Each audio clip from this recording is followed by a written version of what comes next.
All right, bringing in the Barnes. Robert, sir, how are you doing? Good. So what I was listening to Tamara Litch all day. I wasn't really paying attention to the Jones trial.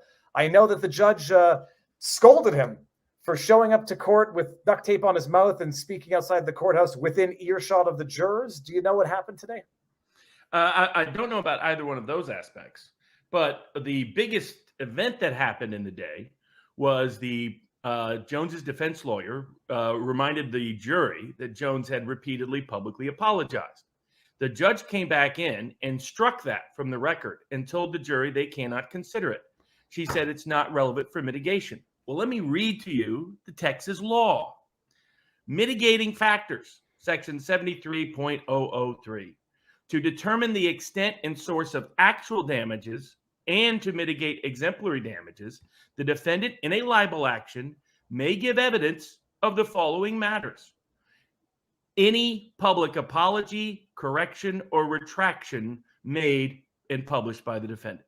So the judge just flat out lied about the law to the jury. The Texas law is crystal clear. They put this in the statute just so everybody knew that this was clearly the law, that the law is that if you issue an apology, you get to argue mitigation to the jury. And the judge just said exactly the opposite. She just lied to the jury about the law. That's what a kangaroo court, this Travis County court process has been.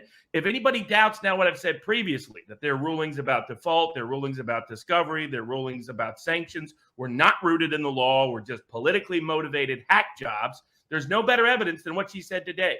She didn't cite what the law was. She just instructed the jury by the way, you can't consider that. That's struck from the record. His apologies don't matter. Texas law is clear on that. Texas law says she's lying. That's the reality of it. Robert, so on decisions like that which strike evidence, is there an immediate grounds for appeal? Unfortunately, the way a lot of people have been asking why hasn't Jones filed appeals, et cetera. The problem in Texas and in most American courts is that you generally cannot file an appeal until there has been a judgment. And then the additional problem is a final judgment, which means a monetary amount.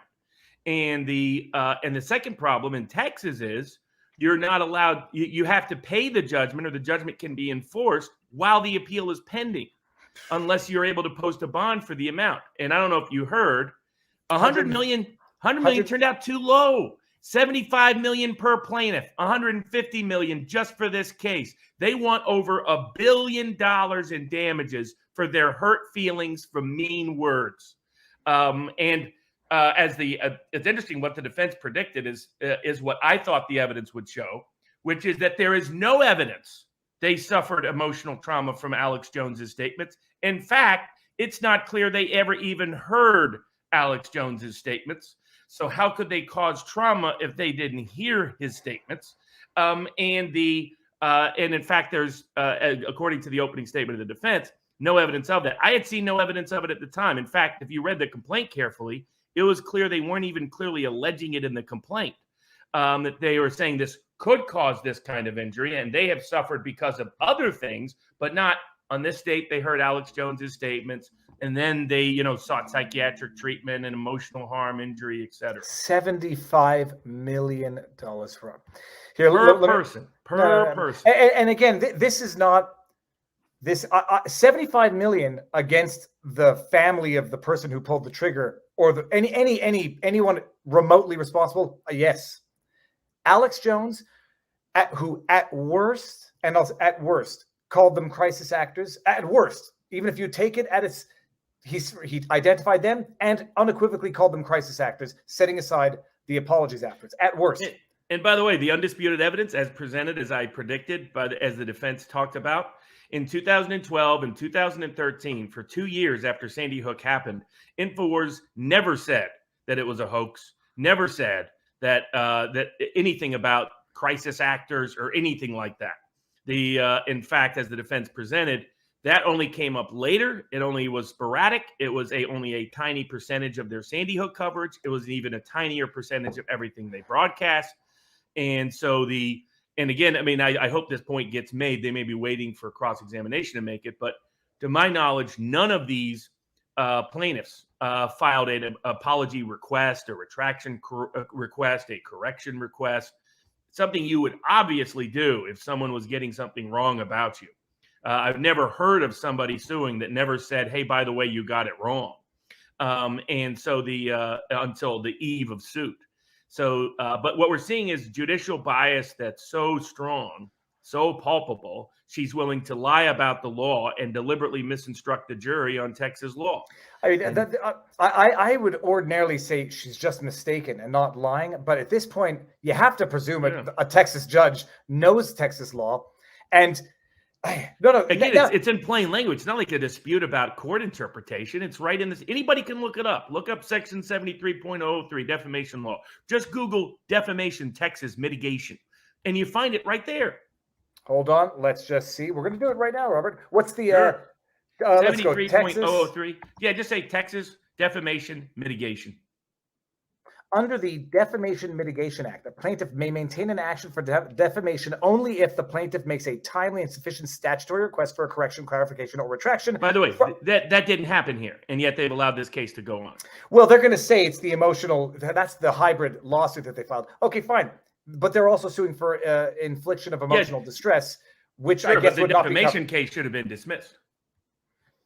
The argument was that the intentional infliction of emotional distress claim should also be covered with it. But yeah, the Civil Practice and Remedies Act, that takes you there. Right, and there it is. Just go down. See, you go down to where it says mitigation. Mitigating factors to determine the extent and source of actual damages and to mitigate exemplary damages. So this is actual, not just exemplary or punitive. Yep. Exactly, it's both. The defendant in a libel action, and then they're going to say, well, we want the $75 million for the intentional infliction of emotional distress, not libel, whatever. But she made it specific, by the way, to defamation. That's what she said today. She said defamation law in Texas. They may give evidence of the following matters if they have been specially pleaded. Is the argument going to be that they haven't been specially pleaded because he's that's not what she said. And in fact, they clearly had been specially pleaded. Okay, because I mean the playing devil's advocate, Robert, if he had been foreclosed from defending, I mean, she could try to argue that she could have said that as a terms of for the purpose of this case, but that wasn't her statement. Her statement was Texas law doesn't allow an apology to be used for mitigation in defamation cases. I want a statement that's patently false. Everybody should appreciate the dirtiness of this, by the way, because the statute does read, if they have been specially pleaded. Jones was foreclosed from pleading. And so the argument could be made, well, he didn't specially plead any apology because he was foreclosed from pleading, declared guilty in absentia, and therefore he didn't specially plead it. However, had she said that to the jury, then they would have known that he was foreclosed from defending and that it wasn't like a legit on the merits finding of guilt. This is preposterous. It's preposterous. It's completely. It's just an ongoing joke. And anybody can people that were watching it on our locals board were pointing out that, this judge was clearly a nasty personality. What you're seeing is and this is a lot of judges are authoritarian personalities, both on the left and on the right. She comes from the liberal authoritarian side. And by the way, she's apparently written books that support my hypothesis that she was involved in defending child abusers. Given what she was writing to parents and being a real advocate for breaking up families, it sounded like to me, but from what I heard. But that this is what a liberal authoritarian looks like in court. So to give an example, she starts talking and Jones is just whispering to his lawyer, which, by the way, has always been permitted. Always at all times. Yeah, exactly. I mean, because your client needs to be able to communicate to your lawyer. As long as you're not disrupting, you can sit there and say, oh, hey, what about this? Because you need that communication so they can effectively advocate. She immediately jumped on him, said, how dare you? No one should be talking when I, the great judge, is hereby talking.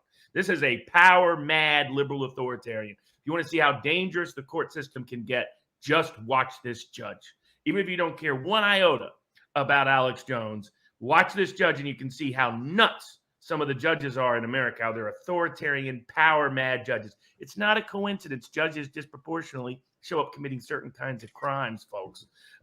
It's because they're power-driven, power-riddled, power-obsessed. And then they're just lecturing about no gum and all this other stuff in the courthouse. I mean, she's a power freak. She doesn't belong on the bench. hold on. What are the types of crimes that judges typically get involved in? Bribery and disproportionately child abuse and other forms of sexual deviancy that usually involves that kind of behavior. That's what. Okay. So I have to ask because I don't know. I mean, that's okay. Interesting.